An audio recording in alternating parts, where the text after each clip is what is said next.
Okay. Greetings from India. I am Mandar Rane.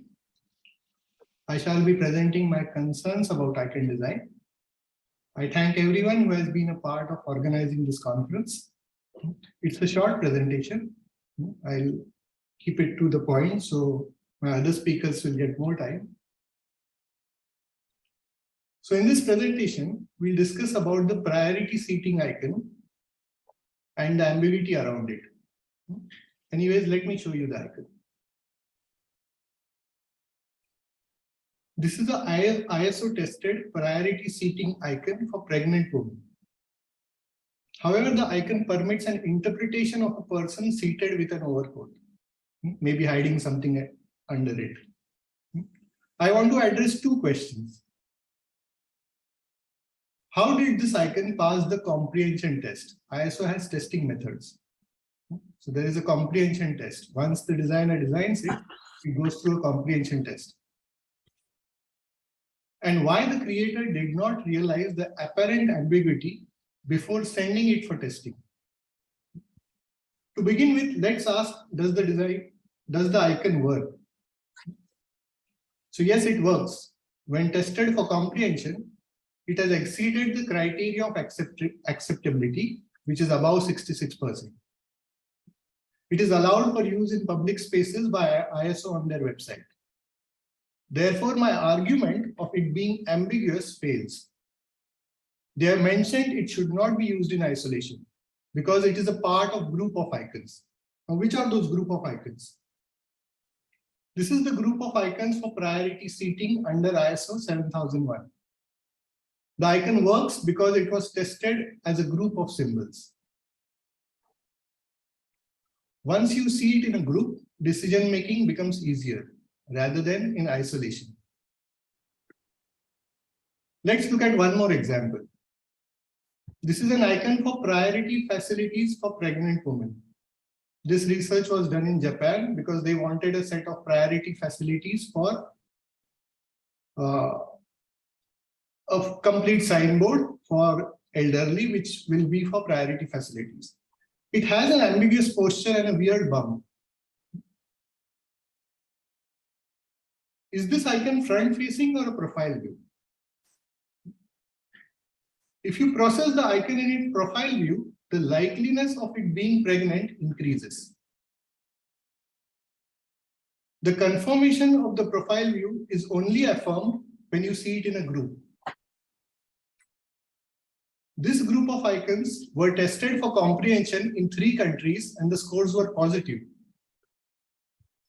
So now it is interesting, what if the icon is tested in isolation? Interestingly, in the research paper, they mention of the icon being tested in isolation. And still the comprehension scores were positive. Quite strange. So why do these icons have a high comprehension score in spite of graphical ambiguity? For this, we'll have to understand how meaning is made and the importance of view in which the icon is perceived. Let's look at one more example. We showed this icon in isolation, that is devoid of context, and asked what does it represent. Viewers had varied interpretations.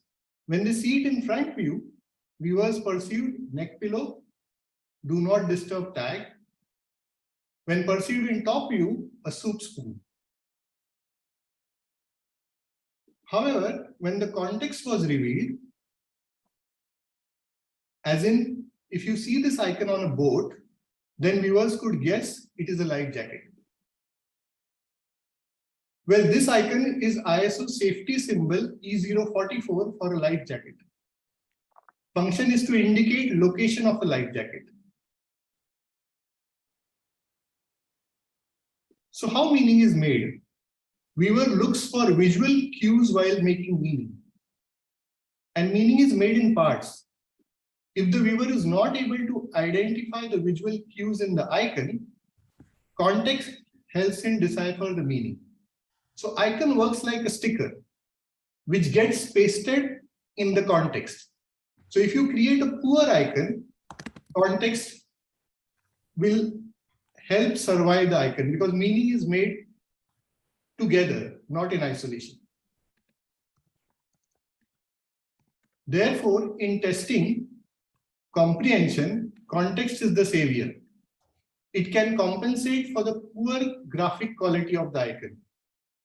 Labeling is also termed as one of the ways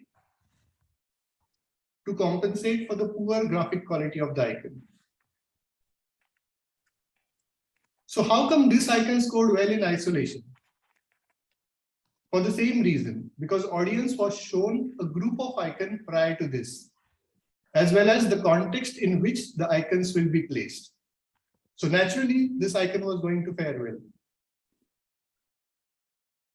As designers, we aim to make situations better. Isn't it desirable that ISO certified icons should achieve maximum clarity in their message and graphic quality? From here on, we address the second question. Why the creator did not realize the apparent ambiguity before sending it for testing?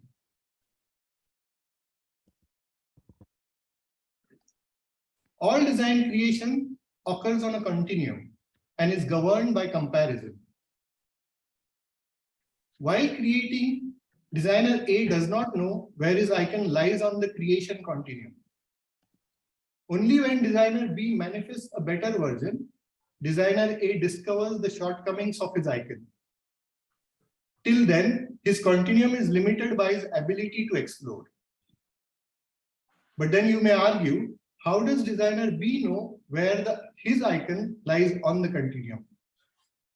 We can resolve this by generating alternate interpretations for an icon. Pardon?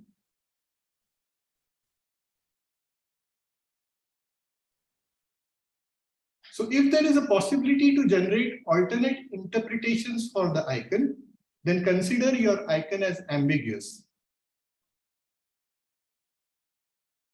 These interpretations might appear forceful to the creator, but they give us insights into what can be repaired. This method can push designer and expand his creation continuum. So, an alternate interpretation score for an icon can be a good measure of the icon's ambiguity. Summarizing, if you can generate alternate interpretation, ambiguous is the icon. If no alternate interpretations are possible, consider it ready for testing with a larger audience. This way, we can ensure what is sent for testing is designer's best work. Reducing interpretation reduces ambiguity. Thanks.